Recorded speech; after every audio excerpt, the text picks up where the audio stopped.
Bonjour les amis, écoutez, dans cette vidéo je vous propose de faire des liens, d'attacher des choses qui sont séparées dans le temps mais qui pourtant sont tellement proches. Et nous allons voir, ça risque de vous étonner parce que nous allons faire le lien entre Jésus, Moïse et Hadad. Hadad, vous le retrouvez à 1 Roi chapitre 11, donc c'était un Édomite qui va lutter un peu contre la dynastie du roi David. Et je vous invite à lire 1 Roi 11 à partir du verset 15. Donc on voit, lorsque David avait combattu contre Édom, Joab, le chef de l'armée, était monté pour enterrer les Israélites morts et il avait tué tous les Édomites de sexe masculin. Donc là on voit bien que Joab, le chef de l'armée du roi David, avait tué tous les Édomites de sexe masculin. Ce qui nous rappelle un peu ce que Pharaon avait fait pour les Hébreux, donc Moïse qui a dû être, c'était le seul rescapé, et ce que le roi Hérode avait fait lorsqu'il a chassé tous les enfants de Bethléem.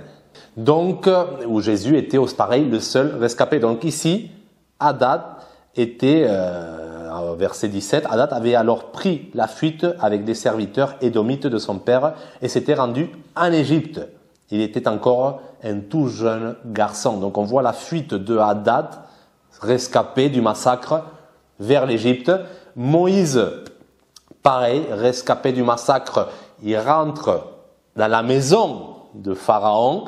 Nous voyons bien Jésus, rescapé du massacre, qui va aussi en Égypte. Donc, ces similitudes. Seulement, le problème, c'est que, bon, Moïse, Jésus, on peut dire qu'ils sont du même côté. Hadad, par contre, c'est le côté opposé. Ce n'est pas la maison d'Israël, mais ce sont les Édomites.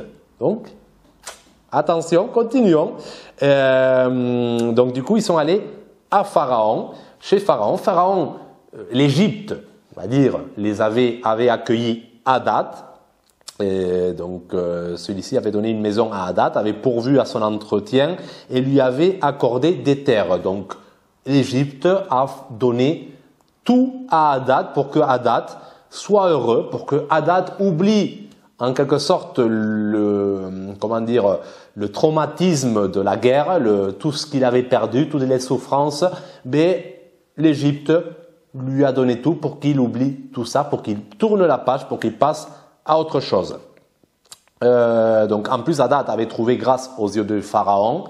Ça nous rappelle aussi un peu aussi l'exil de Joseph lorsque ses frères le rejettent, lorsqu'ils le chassent en quelque sorte, ils veulent le tuer, il est rescapé, il part aussi. Voilà, plein de corrélations avec tout ça.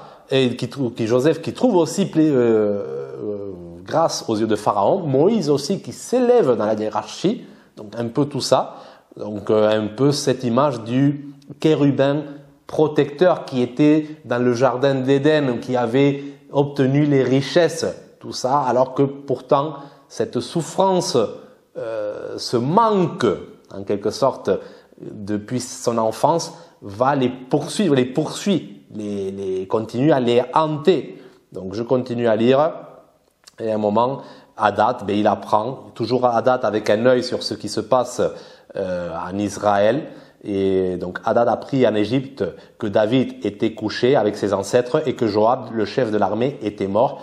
Il demanda à Pharaon, laisse-moi partir dans mon pays.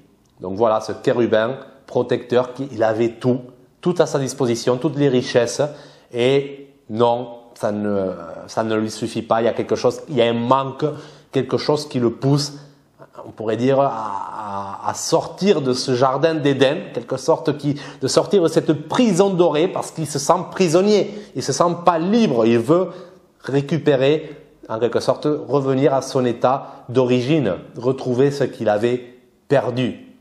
Donc le pharaon lui dit, que te manque-t-il auprès de moi pour que tu cherches à rentrer dans ton pays? Voilà, un peu comme Dieu pourrait dire à Adam et Ève, qu'est-ce que tu veux de plus? Je t'ai tout donné, pourquoi tu veux la connaissance du bien et du mal? Pourquoi tu as besoin de ça? Donc voilà, un peu ce retour aux sources, ce retour à la jeunesse.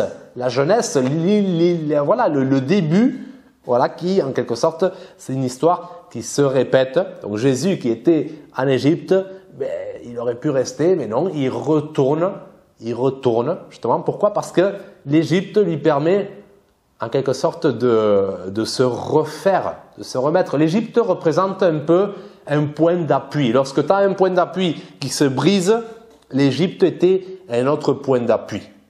Tu as une croyance, tu as quelque chose, elle se brise, mais tu vas te chercher une autre croyance pour continuer à avancer. Donc tu prends un autre point d'appui. Mais voilà, à un moment, tu as toujours cette nostalgie de ton premier point d'appui. Tu te dis, voilà, c'était pas mal, c'était pas si mal que ça. Il y a cette nostalgie toujours du père, de la mère chez les enfants, du coup, qui essaient des fois de retrouver ça sur leur femme, leur deuxième point d'appui.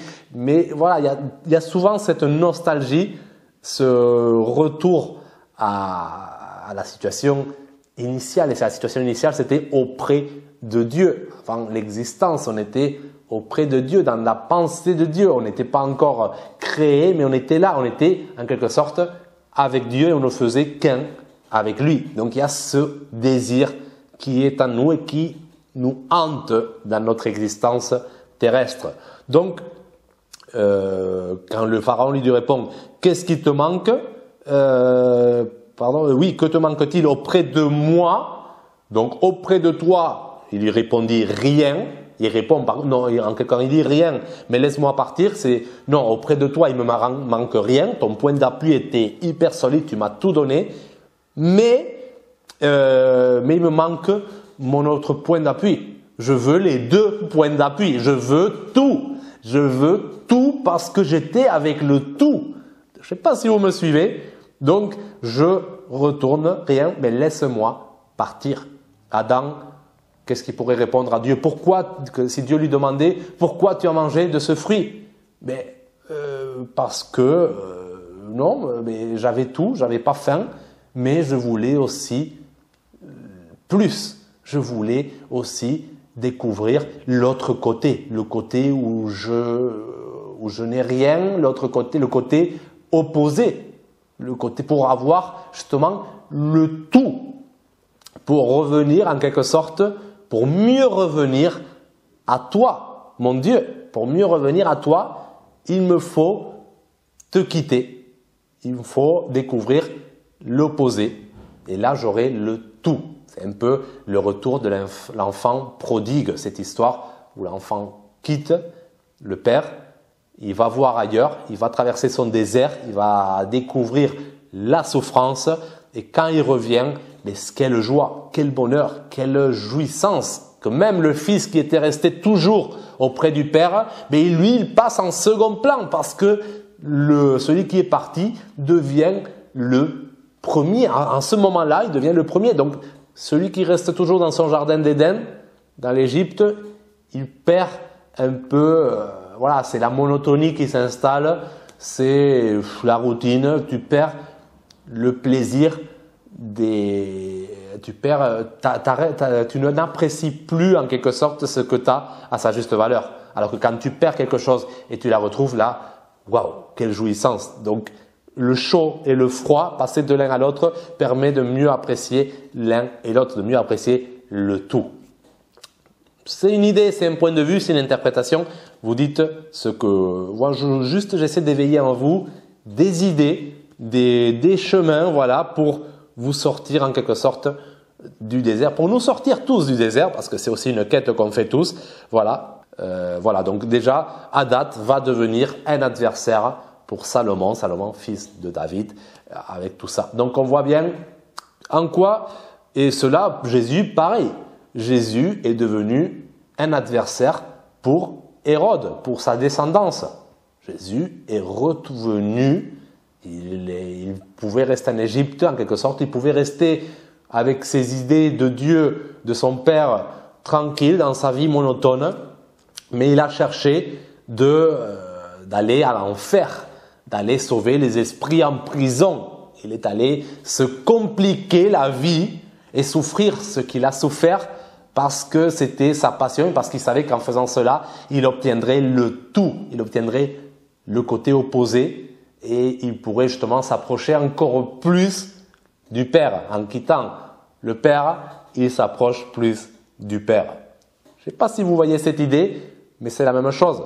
Et donc du coup, il s'est rendu adversaire de ceux qui ont provoqué en quelque sorte sa fuite.